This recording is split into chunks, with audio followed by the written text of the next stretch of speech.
the channel, and today we're going to be reading the Chocolate Touch, Chapter 6. When the others had been excused to go out for mid-morning play, John had to go and stand by Miss Plimsoll's desk.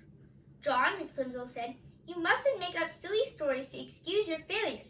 I must have the truth. What did you do with your pencil?" "This is it," John said, showing Miss Plimsoll the pointed stick of chocolate. "Really it is. It's changed." "What do you mean it's changed?" Miss Plimsoll demanded. "That's my pencil," John tried to explain. "Only it isn't the same anymore. Nothing stays the same today if I put it into my mouth. The same thing happened when I chewed my gloves. They were chocolate too." "John," said Miss Plimsoll slowly, "do you feel all right?" "Yes, thank you," John said. "I feel all right. Except," he added, "I'm getting so thirsty. The water from the water fountain turned to chocolate, and so did the water upstairs. I would like to drink of cold water." "Yes, John," Miss Plimsoll said. She suddenly looked pale. "You run out and play with the others. I'm going to have a talk with the nurse." "And John," Miss Plimsoll said, as he started toward the classroom door, "here's another pencil. Be a good boy and try not to lose it. I'm afraid I'll have to keep this piece of chocolate until school's out. You know we don't allow anyone to eat candy in class." Miss Plimsoll put the slightly chewed chocolate pencil in her desk drawer, and John went out to look for Susan. He found her skipping rope with two girls in his class. John usually scorned skipping rope. He preferred hide-and-seek, tag, FBI and spies, kick the can, or any other good, exciting game. Jumping up and down in one place just to avoid being hit by a rope seemed silly to him, but he was sorry for having spoiled Susan's silver dollar, and he was willing to make a sacrifice. "Susan," he said. Susan continued to bounce on one foot as her two friends swung the rope, over and under, over and under, over and under her. She didn't seem to notice John. "I'll skip with you," he offered. Susan stopped and the rope was caught by her shins. "Let's try doubles backwards," she said, but not to John. She ignored John. "You go first, Betty. Ellen, you go second. I'll go last. The one who does it the most times gets the first slice of my birthday cake." Susan looked at John, raised her eyebrows, shut her eyes, and stuck out the tip of her pink tongue. Then she turned back to the girls and smiled. Ellen whispered in Betty's ear, and Betty whispered in Susan's ear. Then all three of them looked at John and each other again and burst out laughing. "Oh, Susan," John protested, "I didn't mean to do it. The trouble is there's something magic about me today. Everything I put into my mouth turns to chocolate." The girls giggled. "You wouldn't like it," said John, who was beginning to feel sorrier for himself than he had ever felt before. "I think it's getting worse," he added reproachfully. "At first, just a part in my mouth turned to chocolate, but when I nibbled the end of my pencil, the whole pencil changed." "Pooh," Susan said. The others hooted with glee. "Maybe I'll get sick and die," John warned. "Maybe I'll turn to chocolate myself. Then you'll be sorry." "I don't believe one word about the chocolate," Susan said. "And if it was true, you'd be glad, because all you ever like eating is chocolate." "If you don't believe me," John retorted, "just you give me that skipping rope and I'll prove it." The girls looked questioningly at each other for an instant, but as they hesitated, the bell rang and it was time to go back to the classroom.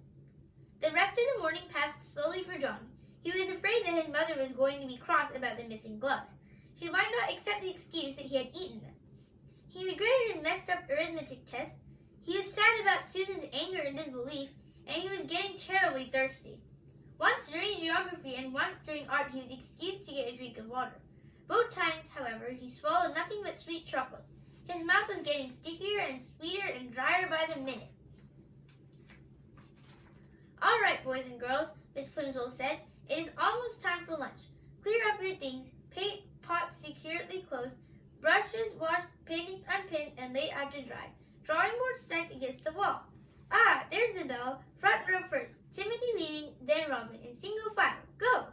John, alone, walked slowly in the throng, hurrying along the corridors to the school cafeteria.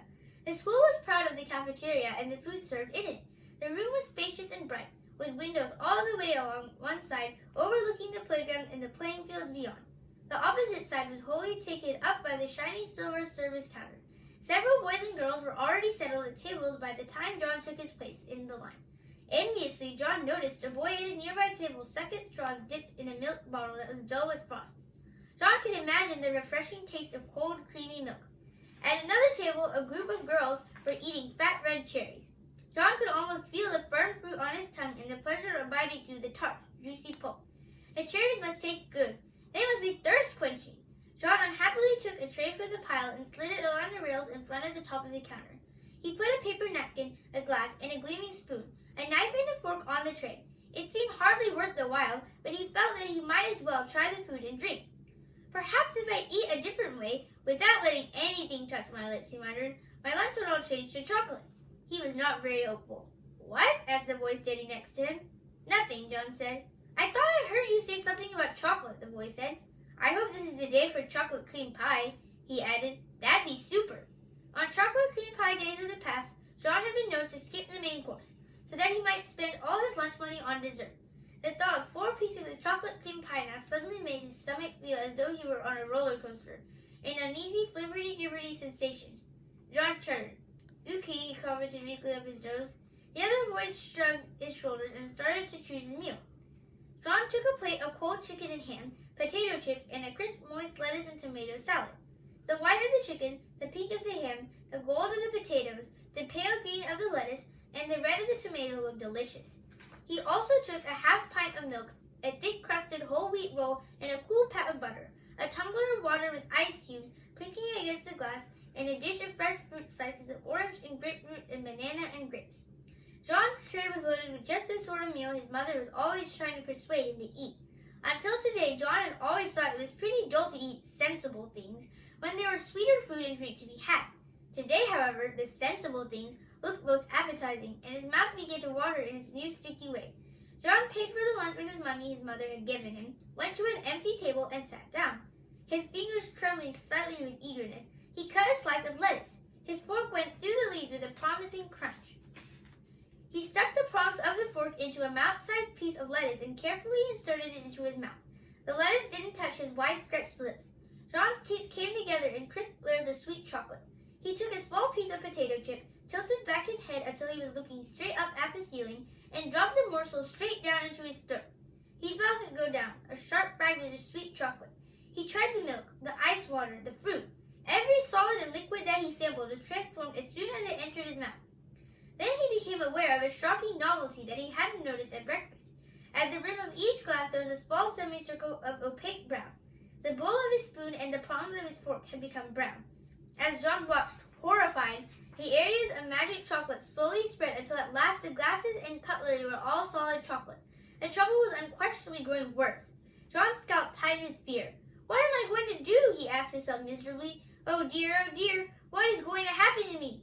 Leaving his tray of chocolate food and drink and utensils, John stumbled away from the cafeteria and out to the playground. Thanks for watching. Make sure to like and subscribe.